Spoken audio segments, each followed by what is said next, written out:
Hi hello నమస్తే welcome to our channel. నేను మీ చార్మి. ఇప్పుడు ఏపీ రాజకీయాల గురించి మాట్లాడుకోవాలి అంటే అసలు 2 నెలలు కూడా పూర్తవ్వలేదు కూటమి హయాంలోకి వచ్చి. ఇప్పటి నుంచే అది చేయలేదు ఇది చేయలేదు అంటూ మాట్లాడుతున్నారు.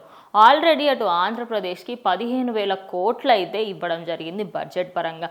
అటు అమరావతిని అలాగే పోలవరాన్ని కూడా ముందుకు తీసుకువెళ్ళే ప్రయత్నం అయితే అటు గవర్నమెంట్ కూడా సహకరిస్తుంది.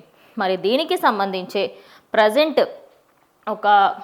ఈ హామీలకు సంబంధించి వీటి గురించి మాట్లాడేందుకైతే మాజీ ఎమ్మెల్యే కేతిరెడ్డి అయితే ఒక వీడియోనైతే ఆయన రిలీజ్ చేయడం జరిగింది. ఆ వీడియోలో ఏమని ఉంది ఏంటి అనే విషయానికి వెళితే, ఎన్నికల సమయంలో ఇచ్చిన హామీల అమలుపై కూటమి ప్రభుత్వానికి సహాయం ఇవ్వాలని, అదేవిధంగా అధికారంలోకి వచ్చిన 2 నెలలైనా కాకముందే పథకాలు ఇవ్వడం లేదంటూ గగ్గోలు పెట్టడం సరికాదన్నారు. ఇంత తక్కువ సమయంలోనే అద్భుతాలు జరిగిపోతాయని భావించడం మూర్ఖత్వం అవుతుంది.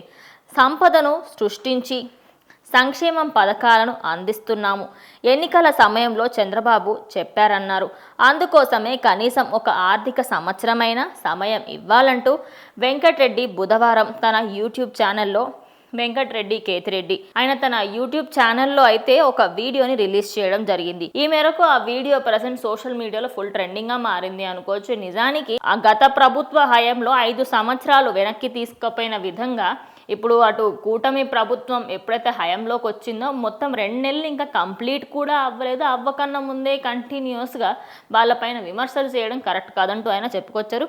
అదేవిధంగా మనము ప్రజల్లోకి వెళ్ళి మన తప్పేంటో తెలుసుకోవాలని, 11 సీట్లకి పరిమితం అవ్వకుండా ఉండేవాళ్ళమని, మన దగ్గర కూడా తప్పులున్నాయని, వాళ్ళకు కొంచెం సమయం ఇస్తే దానికి సంబంధించి వాళ్ళు కూడా అన్నీ సక్రమంగా చేస్తారని అంటున్నారు. మరి ఆయన చెప్పిన మాటలపైన మీ అభిప్రాయం ఏంటో కమెంట్ చేయండి.